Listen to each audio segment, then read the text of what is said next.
साली आधी घरवाली। सिमरन की छोटी बहन विभा माँ के होते हुए भी सिमरन के ही पीछे लगी रहती थी। सिमरन, आ गई हो तो इसे खाना खिला दो। बोल रही है तुम जब तक नहीं खाओगी ये भी नहीं खाएगी।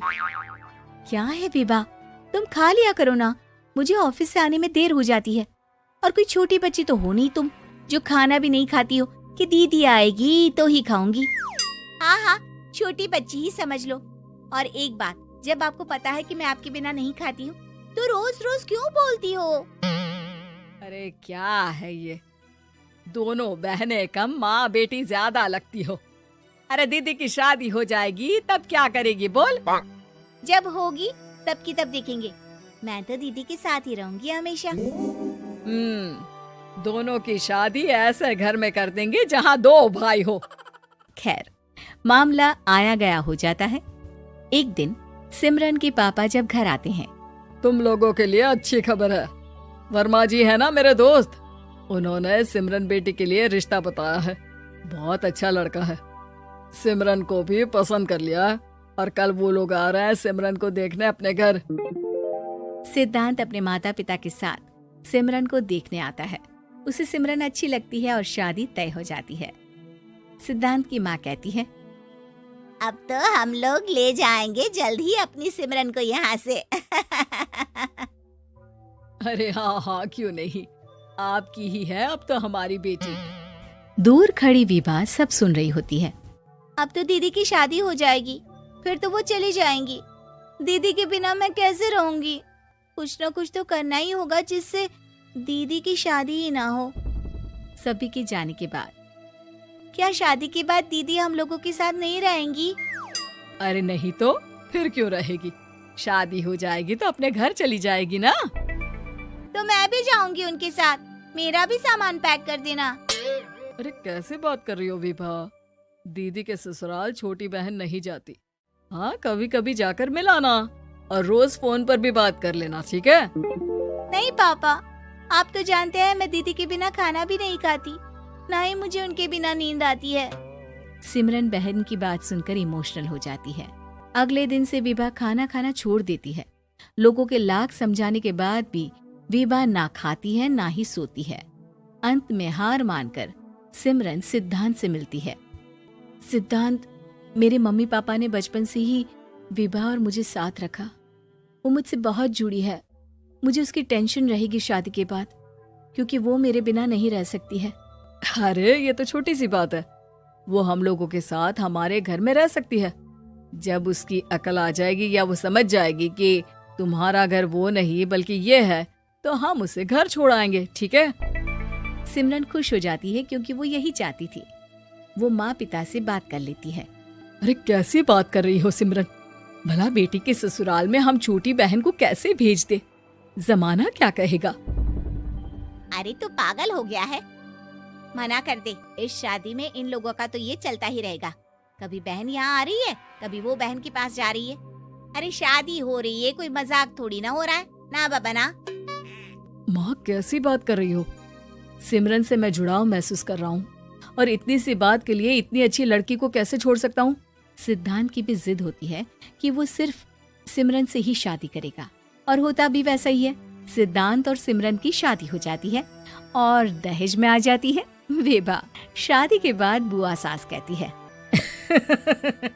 अरे माँ ना, साली आधी घर वाली होती है, लेकिन ये क्या, तुम तो उसे घर ही ले आए। तभी चाची कहती है, सिद्धांत को तो हम लोगों ने सीधा समझा था, लेकिन सबसे तेज तो यही निकला। अरे देखो कैसे दहेज तो नहीं लिया, लेकिन साली पर कब्जा कर लिया। सिद्धांत ने इस और तो सोचा ही नहीं था, लोग उन लोगों के बारे में ऐसी भी बात करेंगे। वो वहाँ से चला जाता है और चुपचाप अपने कमरे में लेट जाता है। क्या हुआ सिद्धांत, तुम अचानक से परेशान हो गए, कोई बात है क्या? अरे नहीं, वो थक गया था ना, शादी की सारी तैयारी और रस्मों के बीच, सोच रहा हूँ थोड़ा आराम कर लूं। हाँ ठीक है, आप लेट जाइए, मैं विभा का बेड लगा देती हूँ जमीन पर। क्या? वो यहाँ सोएगी? हाँ, बताया तो था कि उसे नींद नहीं आती मेरे बिना। तो तुम आराम से लेटो ऊपर, हम लोग नीचे बिछा लेते हैं। अरे नहीं नहीं, तुम दोनों आराम से लेटो ऊपर, मैं माँ पापा के रूम में जा रहा हूँ। सिद्धांत वहाँ से दूसरे कमरे में चला जाता है, जहाँ सिद्धांत के पिता उससे कहते हैं, क्या बात है बेटा, तू उस कमरे में क्यों नहीं सो रहा? बहू से लड़ाई हो गई है क्या शादी के पहले दिन ही? अब नहीं पापा, वो दोनों बहनों को बात करनी थी और मुझे नींद आ रही है, तो मैं यहाँ सोने चला आया। अगले दिन सिद्धांत तैयार होकर ऑफिस जाता है। ऑफिस में लंच के वक्त दोस्त कहता है, क्या बात है सिद्धांत, इतना सारा खाना एक ही दिन में? हाँ यार, वो सिमरन को खाना बनाने का शौक है तो उसी ने बनाया है। यार हम लोगों की तो सिर्फ एक ही बीवी है, इसकी तो दो है ना। सिद्धांत को गुस्सा आ जाता है। कैसी बात कर रहा है तू? अरे तू तो भाग्यशाली है जो बीवी के साथ साथ साली भी आ गई। अरे साली लोगों की तो आधी घरवाली होती है, तुझे तो पूरी की पूरी मिल गई।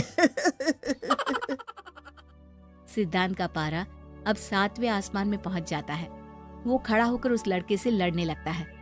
हाँ, मेरी शादी में मेरी बीवी के साथ मेरी साली भी आई है, ये सच है, लेकिन सिर्फ कुछ समय के लिए, क्योंकि उसने सिमरन को बचपन से ही माँ की तरह देखा और यूं अचानक वो सिमरन से अलग नहीं रह सकती थी। इसलिए सोचो, अगर मेरी बीवी उसके लिए माँ का स्थान रखती है तो मेरा दर्जा क्या हुआ? तभी वहाँ बॉस आ जाता है। माफ करना सिद्धांत, यहाँ इस मेंटल लेवल के लोग हैं, जरूरी नहीं साली सिर्फ आधी घरवाली ही हो, कभी वो छोटी बहन तो कभी बेटी भी होती है। वेल डन सिद्धांत। सिद्धांत को अब ऑफिस में कोई कुछ नहीं कहता, लेकिन आस पड़ोस का वो तो वही हाल रहता है। सिद्धांत ऑफिस से घर की ओर आ रहा होता है कि रास्ते में उसे अपनी कॉलोनी का दोस्त मिल जाता है। क्या बात है, चेहरे की चमक बता रही है, शादी से बड़ा खुश है तू, क्यों? हाँ यार, अच्छी लड़की और अच्छा परिवार मिलना कहाँ होता है जल्दी आजकल। यार हमें भी दिला देना ऐसा परिवार जहाँ एक के साथ एक फ्री की स्कीम चल रही हो। सिद्धांत को फिर गुस्सा आ जाता है।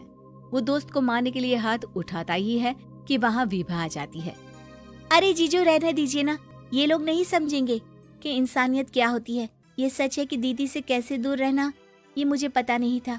आपने मुझे दीदी के पास रहने का मौका देकर ये समझने का मौका दिया कि लड़की का असली घर उसका ससुराल होता है।